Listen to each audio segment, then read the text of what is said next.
오늘 본문의 말씀을 들어보면요, 우리가 역사적인 배경을 잠깐 한번 여러분과 내가 살피고 싶은데요, 엘리사라고 하는 선지자가 아합 왕을 여러분이 잘 아시죠?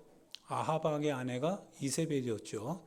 아합 왕의 가장 큰 실은 실수라기보다는 그의 치욕적인 정치 내용이었던 것이죠. 그게 바로 뭐냐면 나봇의 포도원을 뺏은 거죠. 이방 여인의 힘을 이용해서요. 그러고 나서 나봇을 죽였죠. 엘리사가 뭐라고 하냐면요, 오늘 나봇의 아들이, 첫 번째 아들이 여호 아하스인데 1년이 못 돼서 죽임을 당합니다. 그러고 나서 그가 아들이 없으니까 두 번째 아들 바로 요아스가 왕권을 이어받게 돼요. 그런데 요아스 시대에 이 아람 왕의 여러 번의 공격을 받게 됩니다. 때는 예수님 태어나시기 전, 그러니까 840년쯤. 그러니까 지금으로부터 한 2800년 정도 되겠죠. 2850년 전에 일어났던 역사적 사건입니다. 그 당시 활동했던 선지자가 이 엘리사 선지자인데요. 한 번은 베나닷 2세라고 하는 그 아람 왕의 군대 장관이었던 나아만 시대 때, 나아만 장군을 여러분 아시죠? 나아만 장군 시대 때 아람 왕의 그 국력이 굉장히 많이 팽창했습니다.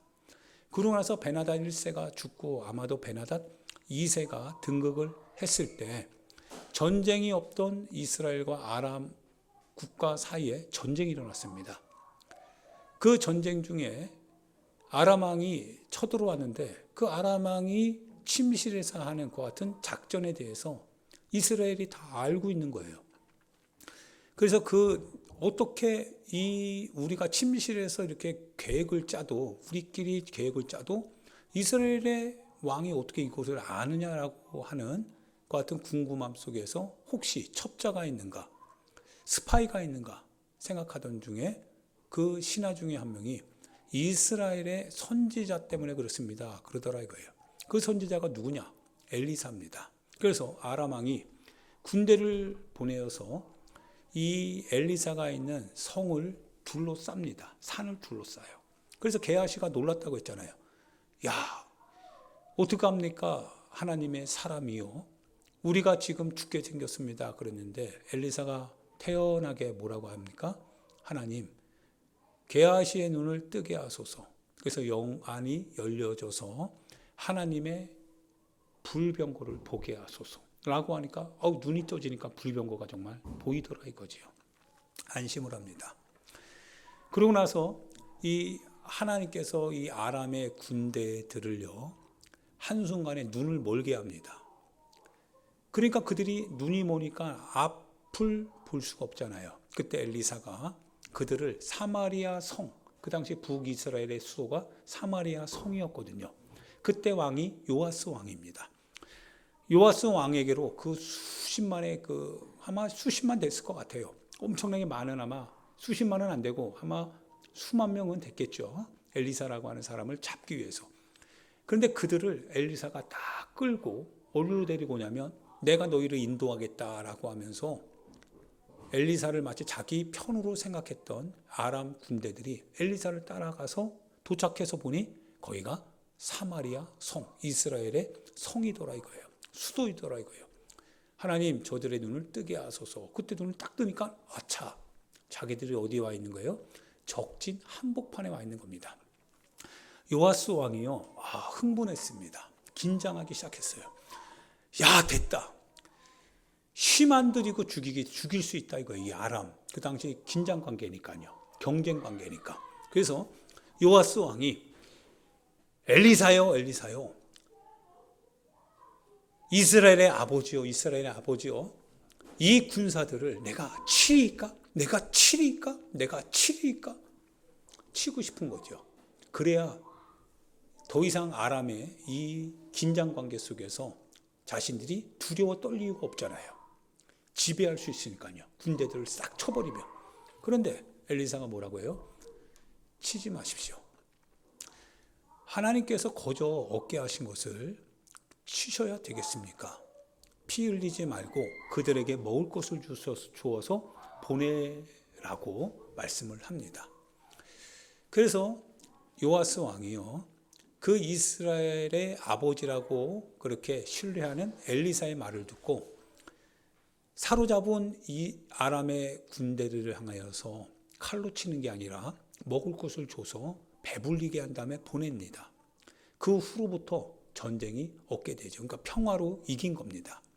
전쟁이 그 다음부터는 없습니다. 그러다가 베나닷 아마 2세가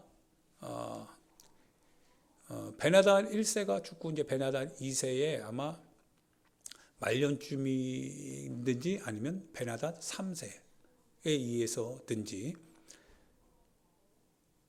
아람 왕이 다시금 이 시간이 어느 정도 지난 다음에 많은 군사를 끌고서 이스라엘 땅을 쳐들어온 겁니다.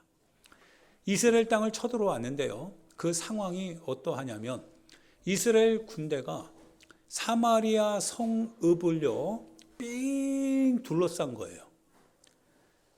그 아람의 군대가 사마리아 성읍을 둘러싸니까 안에서 나올 사람 못 나오고 밖에서 들어갈 사람 못 들어갑니다.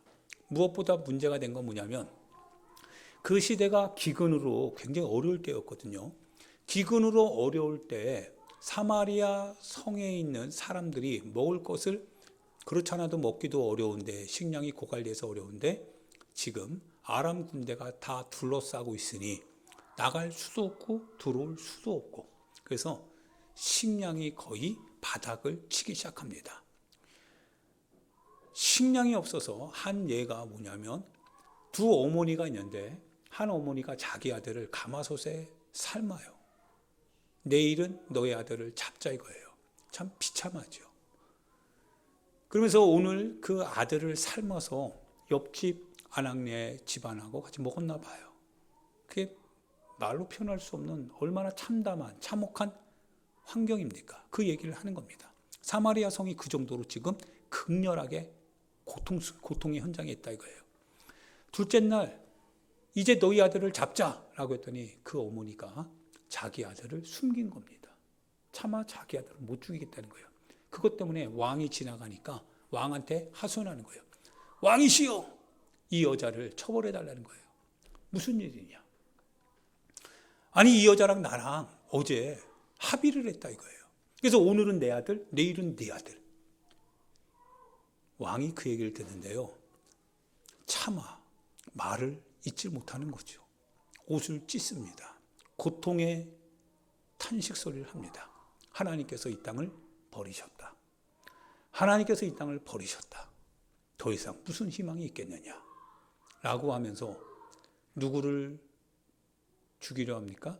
하나님의 사람인 엘리사를 죽이겠다는 거예요. 하나님의 영광이 더 이상 이 성읍에 없는데 엘리사가 무슨 의미가 있느냐?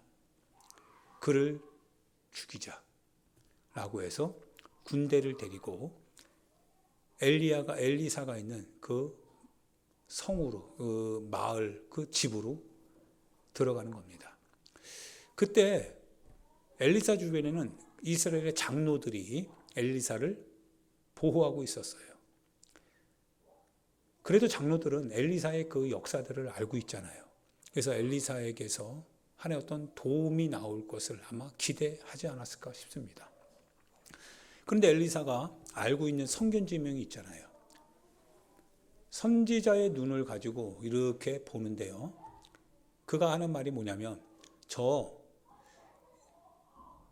사람을 죽인 살인자의 아들이 나를 목배러 오는 곳을 듣지 아니하느냐. 즉 살인자의 아들, 아합의 아들이 살인자의 아들이죠. 살인자라고 하는 누명 속에 지금 왕권을 다스리고 있는 저 요아스 왕이 이 극심한 가난 속에서 하나님의 영광이 더 이상 이스라엘을 돌보지 못하는 이런 극심한 고통의 가난 속에서 나를 지금 모든 책임을 나에게 묻고 그리고 나를 죽이러 온다는 거예요. 장로들이 문을 닫습니다. 그리고 엘리사를 보호하려고 하지요. 그때 사자가 옵니다. 사자가 왔을 때 엘리사가 어떤 연유에 의해서였는지 그 사자를 향해서 말을 합니다. 내일 이맘때쯤이면 너희들이 마치 하늘에서 만나 내리는 것처럼 거저 음식을 먹을 수 있게 된다는 거예요. 한 스아의 보리 몇 세겔. 굉장히 어떻게 보면 한 스아라고 하는 돈이 굉장히 작은 돈인데 그걸 가지고도 막 3리터, 한 스아가 3리터 정도 합니다. 그러니까 3리터 정도 되는 곡식을 얻을 수 있다는 거예요. 말 같지 않은 소리입니다. 지금 성에는 아들들 잡아먹으려고 할 정도로 지금 식량이 아무것도 없는데, 그래서 지금 사람들이 죽고 떨어져 나가는 이런 지경인데, 아니 어디서 내일 이맘때쯤에 그런 식량을 얻을 수 있겠냐 이거예요. 군대 장관이 그 하나의 어떤 고위급 관료인 것 같아요. 고위급 관료가 그 엘리사의 말을 들으니까 뚱딴지 같잖아요. 웃기는 소리 같잖아요. 그래서 하는 얘기가 뭐냐면, 하나님께서 하늘을 여신 듯, 하나님께서 하늘을 열어서 우리에게 뭔가를 주신다고 한들 이 지금의 사마리아 성에 닥친 이 환경을 극복할 수 있겠냐 이거예요. 먹을 수 있겠냐 이거예요.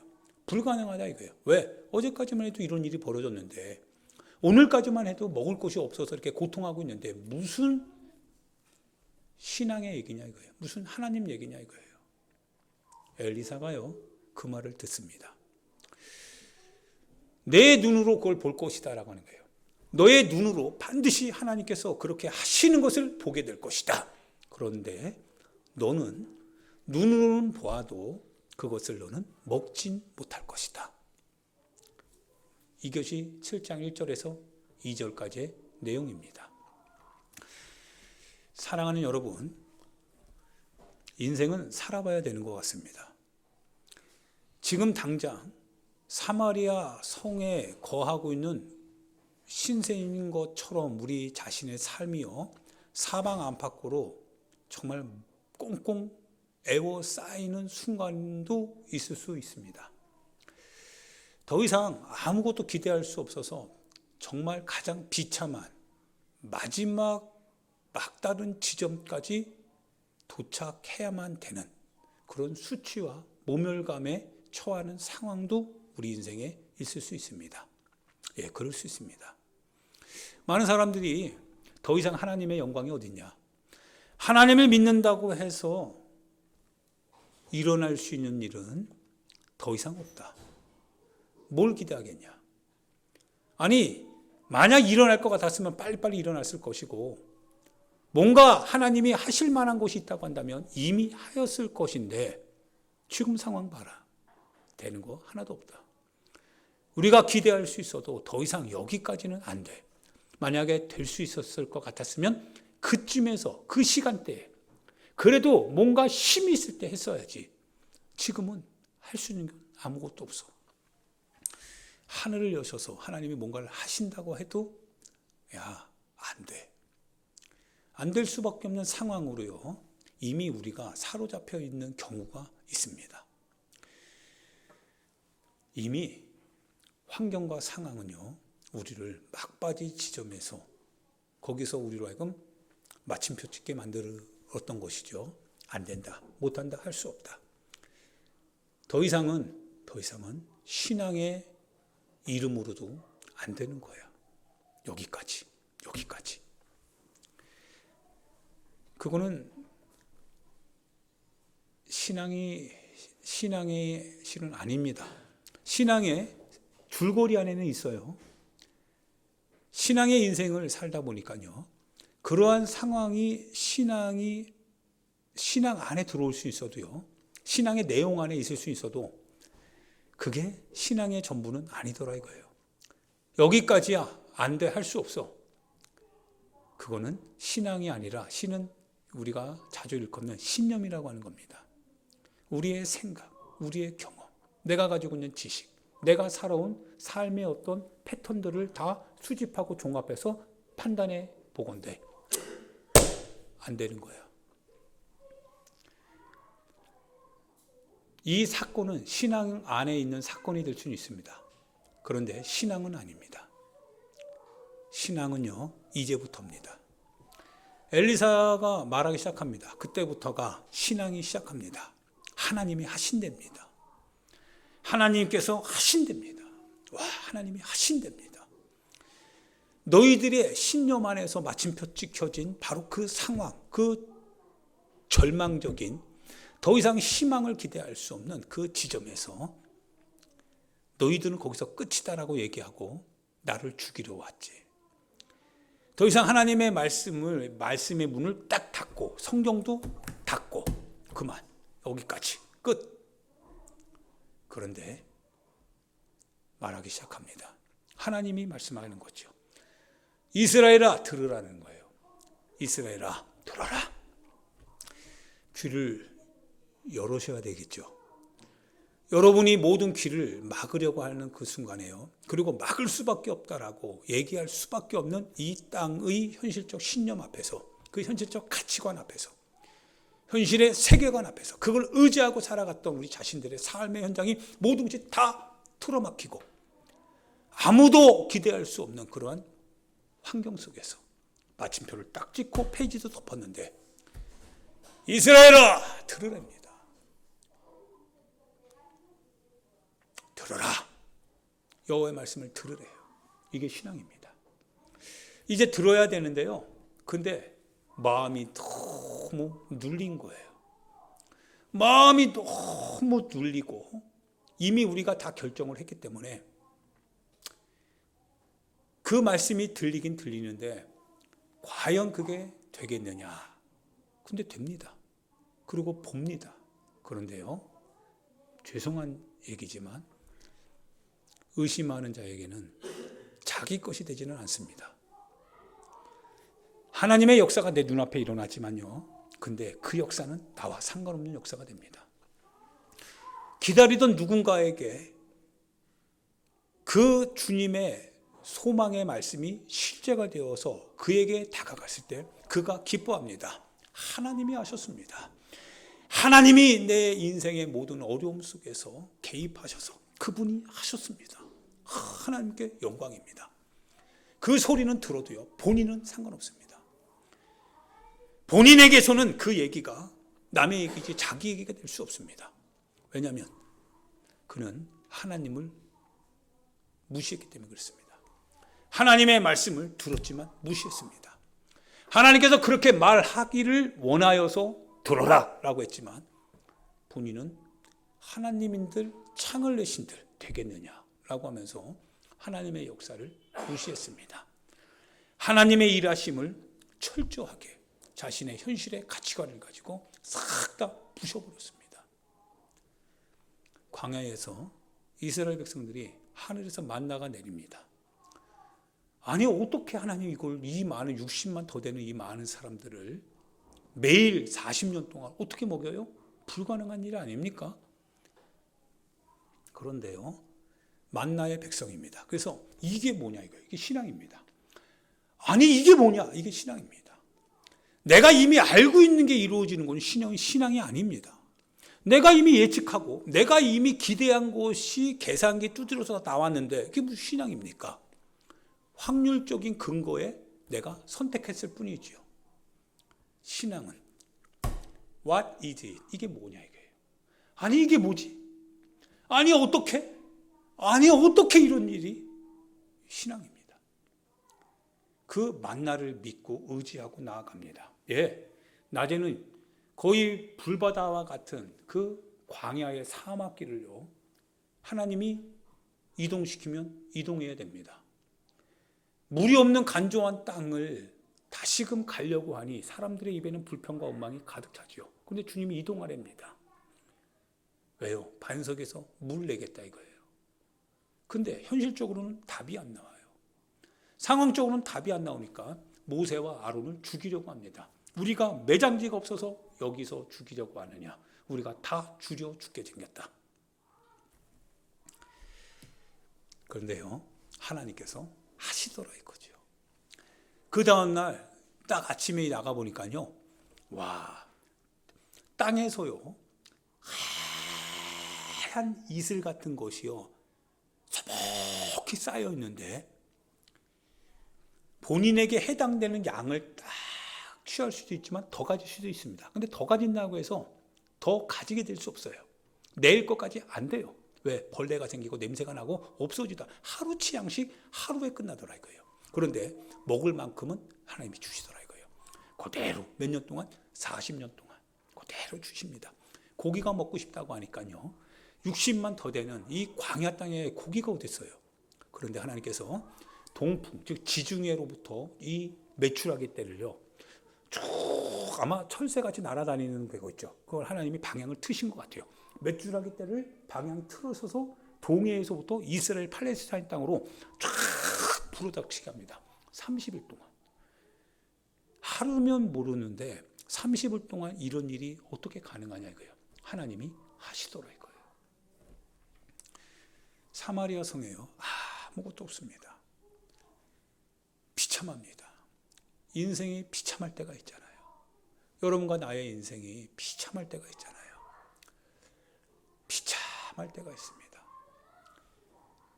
숨 쉬기도 어려울 정도로 정말 비참하게 추락할 때도 있습니다.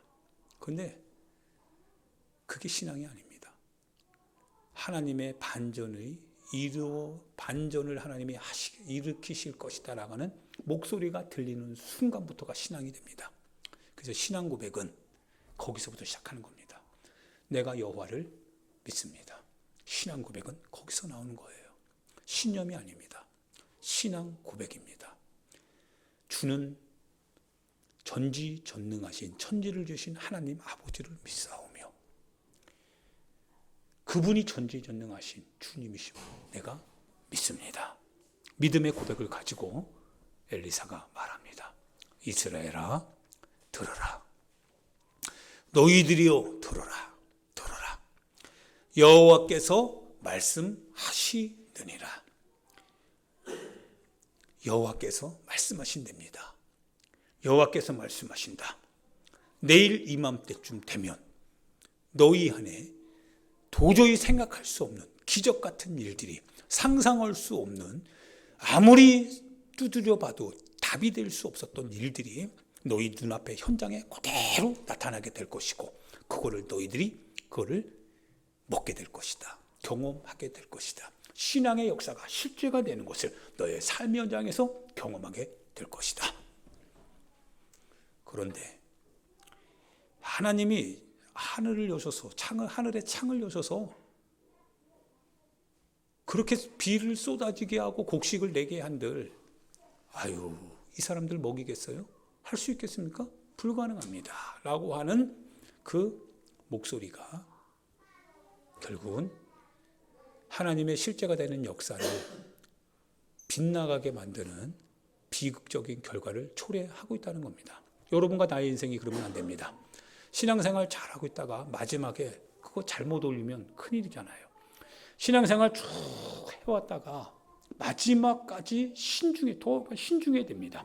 시간이 가면 갈수록, 세월이 가면 갈수록, 신앙생활의 연륜이 쌓아가면 쌓아갈수록 하나하나 더 신중하게 하나님의 말씀을 대해야 되는데, 경고망동하는 순간에 다 무너집니다. 싹 다 무너지는 거예요. 누군가에게서 하나님의 약속이 실제가 되고 있는데 그걸 나는 그냥 바라만 보고 내 자신의 인생은 거기서 끝난다면 그 인생 실패한 인생입니다. 주님의 뜻대로 사셔야 됩니다. 세월이 가면 갈수록 돌아다 보지 마시고 주님이 지금부터 무엇을 할 것이다라고 하는 소식을 들을 때마다 그대로 과거에 의해서 주님 판단하지 마시고 주님이 지금부터 하신다라고 하는 그 목소리를 여러분이 신뢰하고 그대로 순종하며 나가길 바랍니다. 주님이 말씀하시면 주님이 하시겠다라고 하는 뜻입니다. 때가 차니 주님이 그렇게 하시겠다는 겁니다. 주님이 하십니다. 믿음을 가지시고 주님의 뜻 가운데 서서 하나님 앞에서 여러분과 내가 놀라운 기적의 주인공이 될 수 있기를 예수님의 이름으로 축원드립니다. 같이 이 시간 우리 하나님 앞에 기도합니다. 사랑하는 여러분, 굴곡 없는 삶은 버린 삶입니다. 인생은 좀 굴곡이 있어야 그래야 인생 사는 맛도 있습니다. 어려움이 있어야 잔잔한 일상생활에 기쁨이 있는 거지요. 신앙생활도 하나님의 때로는 우리를 침묵하실 때도 있고 우리의 무엇인가 부족함을 인해서 하나님께서 우리에게 고난을 허락하실 때도 있습니다. 우리가 거짓된 인생을 살게 되면 그것이 거짓된 것이라고 하는 것을 알려주시기 위해서 참으로 비참한 현장까지 갈 때도 있습니다. 하나님의 말씀을 신뢰하지 못하고 있다면 하나님만이 하실 수 있다는 것을 알려주시기 위해서 우리가 기대하고 우리가 신뢰하고 우리가 기대고 있었던 모든 것들을 하나님이 다 뽑아내실 때도 있습니다. 고난이요, 아픔이요, 슬픔입니다. 어려움이고 갈등이고 괴로움입니다. 그런데 신앙은 거기서부터 시작한다라고 하는 사실입니다. 그래서 그 순간에 주님이 나의 삶에 어떻게 개입하셨는지 실제적으로 고백할 수 있게 됩니다. 하나님이 나와 함께 하셨습니다. 그분은 지금도 나와 함께 하시는 하나님이십니다. 그분이 내 인생의 주인이십니다. 고백이 되기 시작합니다. 여러분, 신앙 고백의 현장에 들어가기 위해서 반드시 거쳐야 될 관문들입니다. 이겨내셔야 됩니다. 극복하셔야 됩니다. 신앙 안에서 여러분의 삶을 계속적으로 살아가야 됩니다. 어려움, 고통, 갈등과 근심, 과정입니다. 신앙 고백이 필요합니다. 주님 말씀하시면 주님이 하실 것입니다. 하시는 주님을 인정하시고 고맙습니다. 감사합니다. 주님이 하실 것을 믿습니다. 신뢰합니다. 주님의 뜻대로 가겠습니다. 조금 더 나아가겠습니다. 조금만 더 참고 가겠습니다. 주님 역사하여 주옵소서. 주님 역사하여 주옵소서. 여러분 신앙 고백하시면서 여러분의 인생을 만들어 가실 수 있기를 부탁드리고 우리 주여 한번 부르고요.